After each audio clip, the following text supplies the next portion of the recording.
Assalomu alaykum sayyorlar. Bugun Linux Basic'ga kirish darsimizni boshlaymiz. Bugun o'rganadigan narsamiz Linuxning shell muhiti bo'yicha video darslik. Boshladik unda. O'rganish maqsadlari: shell nima ekanligini tushunish, Linux shellida asosiy navigatsiyani bajarish, buyruq qatorida katalog tarkibini ko'rish, buyruq qatorida fayl mazmunini o'qish. Ushbu darsga 120 daqiqa kerak bo'lar ekan. Biz faqatgina kirish qilib olamiz. Shellga kirish. Linux asosidagi tizim bilan ishlashning eng keng tarqalgan usullaridan biri bu buyruq qatori yordamida ishlashdir.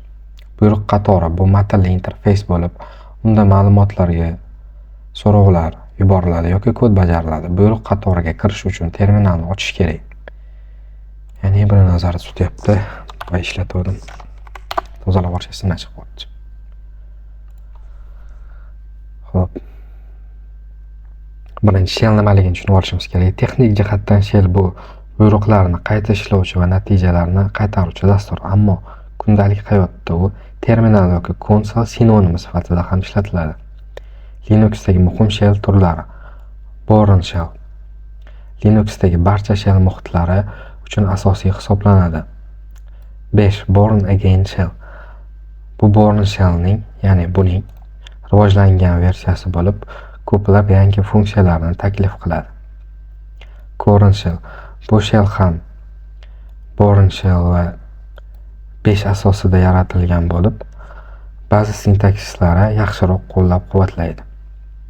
Z shell. Bu shell Bourne shell.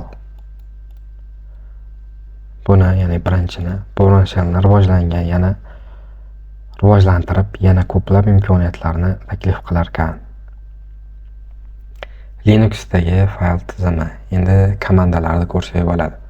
Bugun qaysi komandalarni ko'rib chiqamiz? pwd, cd, ls komandalari, cat, more, less va head va tail. Keyin tilde belgisi. Buni ham ko'rib chiqamiz.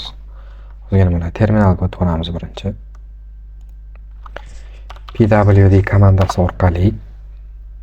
Xo'p, pwd komandamiz qaysi papkada turganimizni aniqlash uchun ishlatiladi. Ya'ni lokatsiya desak ham bo'laveradi. Endi ls komandasini ishlatamiz. Kali deykanmiz biz.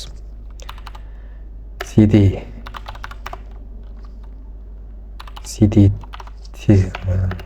tilde belgisi orqali home ga o'tib olsak bo'ladi. Home papkamizga o'tib olamiz. ls komandalarini ishlatamiz. Endi ls bu hozir yozgan bu ls komandam fayllar va kataloglarni ko'rish uchun ishlatiladi. Yana bir usuli ham bor. ls-1 bu har bir faylni yangi qatorda chiqaradi, mana ko'rib turibsizlar. ls da bitta qatorda chiqaradi. ls-1 orqali har bir qatorda tushunarli qilib, chiroyli qilib chiqarib bergan. Uni yana bitta usuli ham bor. ls orqali bunda mana ko'rib turibsizlar, yashirin fayllarni va qo'shimcha ma'lumotlarni ham ko'rsatadi, ko'rishinglar mumkin ls ga nisbatan. Clear komandasi orqali tozalab tashlasak bo'ladi, chunki biz chalg'itmaslik uchun. Mana biz biror ls deymiz, biror bir papkaga kirmoqchimiz. Misol biror bir folderga, hozir files folderiga kirmoqchimiz, ya'ni papkasiga cd orqali kiramiz. cd va fayl nomini yozamiz. Yana ls orqali bu yerda nima borligini ko'rishimiz mumkin. Bu yerda yana bitta test papka bor ekan. Uni ichiga ham xuddi shunaqa cd orqali kirib olamiz. Noto'g'ri yozib olibman. Mana bu yerda main text bor ekan. Boya aytganimdek, bu yana cat komandalarini ko'ramiz dedim. Cat, more, less, head komandalarini shu tekstli faylni o'qish orqali amalga oshiramiz. Mana cat deymiz, main text deydi, bu mazmunli, tushunarli o'qisak bo'ladi. Mana ko'rib turibsizlar, buni ichida salom degan yozuv bor ekan. Buni boya yozib qo'ydim tayyorlashdan oldin. Yana bir o'qish usuli bor, bu more. Buni farqi catga nisbatan faylni bir ekranga sig'adigan hajmda ko'rsatadi. Bu yerda faqat bitta so'z bo'lgani uchun unaqa tushunarliroq bo'lmayapti. Less degan yana bitta komandamiz bor. Bunda tepaga pastga qilib yurib kursda bo'ladi. Misol uchun ko'proq yozuvlar yoki ichida ma'lumotlar bo'lsa, endi bu yerda faqat salom bo'lgani uchun pastga tepaga tushib ko'rsata olmayapman. Bundan chiqib ketish uchun Q tugmasini bosamiz, ya'ni Q o'zbekcha Q'da bosamiz. Yana bitta komandamiz bor, o'qish uchun head bu. Buni vazifani bajaradi desanglar, faylning birinchi qatorini chiqaradi. O'zi mana birinchi qatorini chiqarib turibdi. O'zi bitta so'z bor. Shuning uchun yana bitta komandamiz borki, tail bor. Tail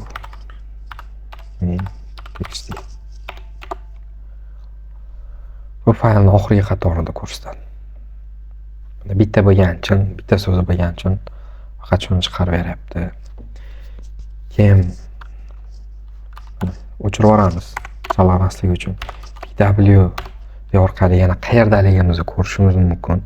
Biz home'ga qaytmoqchi bo'lsak, cd va tilda belgisini yozsak qaytadi. Mana shu belgini tilda deyiladi. Mana ls qilsak, boyaga home papkaga kelib qoldik. Ko'rishingiz mumkin. Buguncha kira olish qildik. Qolgan komandalarni keyingi darslarda ko'rib boramiz. Xato kamchiliklari bo'lsa to'g'ri tushunasizlar, chunki bu birinchi video darslik yozishim. Hammaga rahmat.